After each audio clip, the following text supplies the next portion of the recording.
Hello, कैसे हैं आप सब? पढ़ाई अच्छी चल रही है? आज हम अपनी क्लास में बात करेंगे इलेक्ट्रोलिसिस पार्ट 1 की। यहाँ पर हम लोग छोटे छोटे पॉइंट्स को समझने वाले हैं, जैसे कंडक्टर किसको बोलते हैं, इलेक्ट्रोलाइट क्या बोलते हैं। यहाँ पर हम लोग 3 बातें करेंगे: conductor, electrolyte, type of electrolyte, और लास्ट में सबसे इंपॉर्टेंट रहेगा कुछ इंपॉर्टेंट क्वेश्चंस जो आपको बहुत ज्यादा हेल्प करने वाले हैं। Myself doctor PK Singal, और आप मुझे देख रहे हैं हमारे YouTube channel chemistry Pandit Singal sir पर। चलिए बात को शुरू करते हैं। सबसे पहली बात इलेक्ट्रोलिसिस पार्ट 1 की। पहला पॉइंट है जो कंडक्टर होते हैं। देखिए, आपको सबको कुछ बेसिक नॉलेज तो है ही। कंडक्टर जो भी आपके घर के अंदर वायरिंग हुई हुई रहती है, जो कि नॉर्मली कॉपर या एल्यूमिनियम के वायर से इलेक्ट्रिसिटी एक जगह से स्विच ऑन किया और दूसरी जगह पहुंच गई, बल्ब एकदम से जल गया, टीवी एकदम से चल गया, एसी आपका ऑन हो गया, तो वहां पर जो मेनली आपके इलेक्ट्रिकल कंडक्शन के लिए यूज किए जाने वाले डिवाइसेस रहते हैं वो मेटेलिक रहते हैं।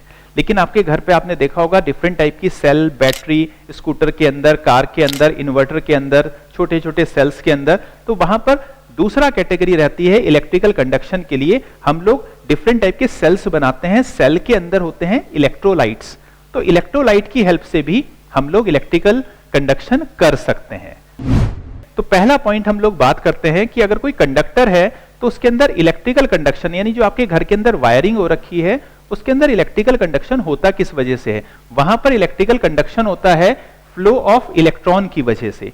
इलेक्ट्रॉन फ्लो करते हैं, वहां से इलेक्ट्रिकल कंडक्शन होता है। लेकिन अगर आपके पास कोई लिक्विड है, कोई इलेक्ट्रोलाइट है, उसके अंदर अगर इलेक्ट्रिकल कंडक्शन कराना है तो उसका मेन रीजन रहता है फ्लो ऑफ आयंस। वहां पर आयोनिक मोशन की वजह से, जो कि फ्री और मोबाइल हैं, उनकी वजह से इलेक्ट्रिकल कंडक्शन होता है। तो नॉर्मली हम इन 2 मेथड्स का इस्तेमाल करते हैं इलेक्ट्रिकल कंडक्शन के लिए। इन दोनों में डिफरेंसेस क्या है? जैसे कंडक्टर है, कंडक्टर ज्यादातर हम बात करते हैं कि भैया वो मेटल्स होते हैं, सॉलिड होते हैं, मेटल्स होते हैं और सॉलिड होते हैं। जबकि इलेक्ट्रोलाइट के बारे में अगर हम बात करें तो इलेक्ट्रोलाइट नॉर्मली आयोनिक कंपाउंड्स होते हैं और वो फ्यूज्ड या मोल्टन स्टेट में या एक्वस सॉल्यूशन स्टेट में इलेक्ट्रिकल कंडक्शन को किया करते हैं। जैसे आप पानी लें, पानी के अंदर NaCl डाल दिया, एक सॉल्यूशन बना लिया, तो वो भी एक तरीके का इलेक्ट्रोलाइट है। आपने पानी लिया, कॉपर सल्फेट सॉल्यूशन बनाया, पानी लिया, सल्फ्यूरिक एसिड डाल दिया, ये सब इलेक्ट्रोलाइट की जैसा काम करते हैं। नेक्स्ट पॉइंट है कि जो इलेक्ट्रिकल कंडक्शन, जैसे मैं बता चुका हूं कि वो फ्री इलेक्ट्रॉन के मोशन की वजह से होता है अगर हम कंडक्टर की बात करें, जबकि किसी इलेक्ट्रोलाइट में फ्लो ऑफ आयन की वजह से इलेक्ट्रिकल कंडक्शन चला करते हैं। ठीक है, नेक्स्ट पॉइंट की अगर हम बात करें, जो इलेक्ट्रिकल कंडक्शन है वो एक तरीके का फिजिकल चेंज है। फिजिकल चेंज इसलिए आप सोच सकते हैं कि यार आपके घर में वायरिंग हो रही है, क्या आप हर 10-20 महीने के बाद, 1-2 साल के बाद क्या पूरी वायरिंग चेंज करानी पड़ती है? नहीं, सालों साल चलती रहती है, क्योंकि किसी वायर के अंदर से अगर इलेक्ट्रॉन फ्लो होते हैं ना, तो वो कहीं खराब नहीं होने वाला। इलेक्ट्रॉन एक साइड से दूसरी साइड पहुंच गए, बात खत्म, क्योंकि एक फिजिकल चेंज है। जबकि अगर हम लोग बात करते हैं किसी इलेक्ट्रोलाइट की, आपने देखा होगा एक सर्टेन पीरियड ऑफ टाइम के बाद आपको अपना सेल, अपनी बैटरी, अपना इलेक्ट्रोलाइट चेंज करते रहना पड़ता है, क्योंकि इलेक्ट्रोलाइट अपने आप में जो भी इलेक्ट्रिकल कंडक्शन करता है वो एक केमिकल चेंज होता है। इंपॉर्टेंट पॉइंट है, नोट करेंगे आप। एग्जाम्पल की बात करें, कॉपर के वायर होते हैं, एल्यूमिनियम के वायर होते हैं, खैर सिल्वर के वायर कम बनाए जाते हैं, लेकिन हाँ मेटल है तो सिल्वर भी है, आयरन भी है, ये सब इलेक्ट्रिकल कंडक्शन आराम से कर सकते हैं, कोई दिक्कत नहीं है। जबकि अगर हम बात करते हैं किसी इलेक्ट्रोलाइट की, तो मोल्टन लेड ब्रोमाइड है, काफी popular, copper sulphate aqueous solution है, एसिडिफाइड वाटर है, ये सब इलेक्ट्रिकल कंडक्शन में डिफरेंट सेल्स में यूज किए जाने वाले कंपोनेंट हैं। अब हमारा यहां पर जो मेन टॉपिक रहने वाला है वो रहने वाला है कि इलेक्ट्रोलाइट कितने टाइप के होते हैं। तो अब बात करते हैं हम टाइप ऑफ इलेक्ट्रोलाइट की, और लास्ट में बोनस क्वेश्चंस मिलेंगे जिसके अंदर आपको सीधे सीधे पता चल जाएगा कि भैया कौन सी इलेक्ट्रोलाइट किस कैटेगरी में रहने वाले हैं। अगर आप स्क्रीनशॉट लेना चाहें तो ले सकते हैं। चलिए हम आगे चलते हैं। यहां पर हम लोग बात कर रहे हैं कि कितने टाइप के इलेक्ट्रोलाइट होते हैं। नॉर्मली इलेक्ट्रोलाइट होते हैं 3 टाइप के। एक को बोलते हैं स्ट्रॉन्ग इलेक्ट्रोलाइट, एक है हमारे पास वीक इलेक्ट्रोलाइट, और एक है हमारे पास नॉन इलेक्ट्रोलाइट।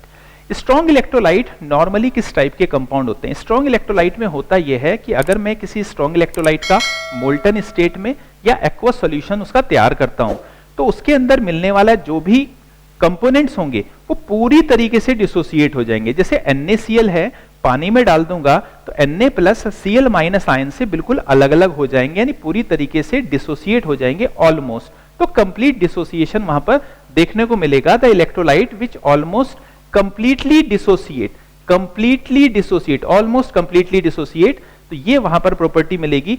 अगर बहुत सारे आयंस होंगे आपके सॉल्यूशन के अंदर तो वो इलेक्ट्रिकल कंडक्शन भी बहुत आराम से करेंगे, तो high amount of electrical conduction वो कर पाएंगे, राइट। तो वो जो इलेक्ट्रिकल कंडक्शन करते हैं वो मोबाइल आयन की वजह से बहुत ही आराम से कर पाते हैं। दूसरी बात, अगर हम यहां पर बात करें स्ट्रॉन्ग इलेक्ट्रोलाइट की, तो स्ट्रॉन्ग इलेक्ट्रोलाइट के सॉल्यूशन में आपको आयंस ही आयंस मिलेंगे, मॉलिक्यूल मिलने की पॉसिबिलिटी काफी कम रहेगी। ये क्वेश्चन बहुत बार बार पूछते हैं। The solution mainly contain free या मोबाइल आयंस, फ्री या मोबाइल आयन ही वहां पर मेजरली मिलते हैं, मॉलिक्यूल नहीं मिलते हैं या ना के बराबर मिलते हैं। अगर हम एग्जांपल्स की बात करें तो जितने भी स्ट्रॉन्ग एसिड्स होते हैं HCl, H2SO4, HNO3, जितने भी स्ट्रॉन्ग बेसिस या एल्कली होते हैं KOH, NaOH, जितने भी सॉल्ट सॉल्यूशंस होते हैं मोल्टन स्टेट में या एक्वस सॉल्यूशन में, ये सब के सब एक स्ट्रॉन्ग इलेक्ट्रोलाइटिक सॉल्यूशन बनाया करते हैं।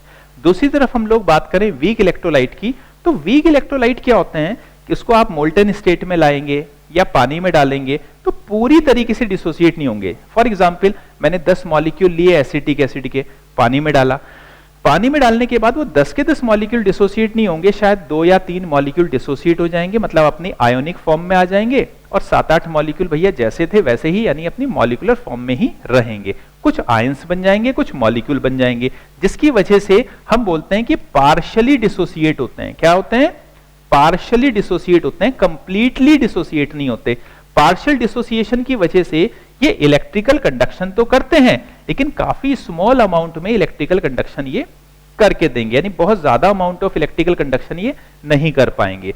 दूसरी बात अगर हम करें कि इनके सॉल्यूशंस में क्या मिलता है, तो इनके सॉल्यूशन में मेनली आपको आयंस भी मिलेंगे और मॉलिक्यूल्स भी मिलेंगे। बड़ा इंपॉर्टेंट पॉइंट है, नोट कर लें आप अपने पास। इनके पास आयंस भी मिलते हैं, मॉलिक्यूल्स भी मिलते हैं। एग्जाम्पल की बात करें, जितने भी वीक ऑर्गेनिक एसिड्स हैं, वीक ऑर्गेनिक बेसिस हैं, सब इसके एग्जाम्पल बन सकते हैं, जैसे acetic acid, hydrogen fluoride, H2CO3 carbonic acid, H2SO3।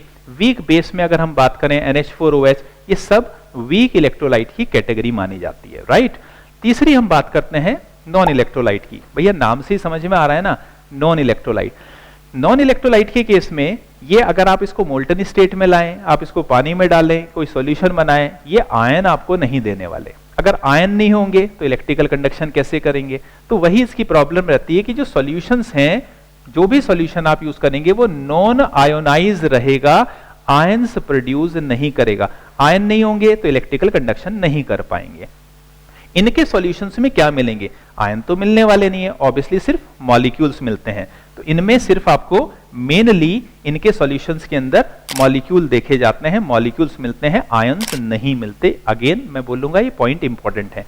Example की बात करें तो ऑर्गेनिक कोवेलेंट जो कंपाउंड्स होते हैं, जैसे पेट्रोल है, शुगर सॉल्यूशन है, लिक्विड अमोनिया है, लिक्विड कार्बन टेट्राक्लोराइड है, ये सब के सब नॉन इलेक्ट्रोलाइट बोले जाते हैं। तो बात समझ में आ गई, कंडक्टर क्या है, इलेक्ट्रोलाइट क्या है, क्या डिफरेंसेस हैं। दूसरी बात आपको क्लियर हो चुकी है कि स्ट्रॉन्ग इलेक्ट्रोलाइट, वीक इलेक्ट्रोलाइट और नॉन इलेक्ट्रोलाइट क्या है। स्क्रीनशॉट लेना है तो ले सकते हैं, राइट, ठीक।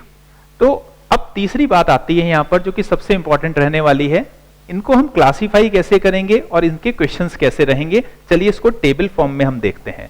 देखिए यहां पर एक क्वेश्चन मैंने लिखा है, क्लासिफाई द फॉलोइंग एज। आपको क्लासिफाई करना है strong electrolyte, weak electrolyte, non electrolyte, NON इधर लिखा हुआ है, नॉन इलेक्ट्रोलाइट या कंडक्टर। आपको इन 4 कैटेगरी में इन सभी एग्जाम्पल्स को क्लासिफाई करना है। मैं कुछ एग्जाम्पल आपके साथ सॉल्व कर रहा हूं, बाकी बचे हुए एग्जाम्पल आपको कमेंट बॉक्स में लिखकर अपने आंसर्स को देना है, राइट। तो सोडियम क्लोराइड सॉल्यूशन ऑब्वियसली ये एक स्ट्रॉन्ग इलेक्ट्रोलाइट है।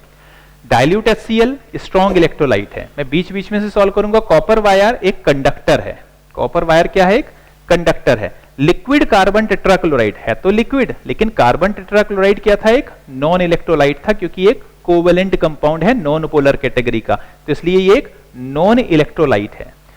जैसे प्योर वाटर एक नॉन इलेक्ट्रोलाइट है, जबकि एक एसिडिफाइड वाटर की बात करूं तो ये एक स्ट्रॉन्ग इलेक्ट्रोलाइट की कैटेगरी में रखा गया है। कुछ एग्जाम्पल मैंने 1 2 3 4 5 ये पांचों मैंने छोड़ दिए हैं। इनका आंसर आप कमेंट बॉक्स में लिखिए, वहां पर मैं आपको आंसर डेफिनेटली रिप्लाई करूंगा। So keep learning and do well.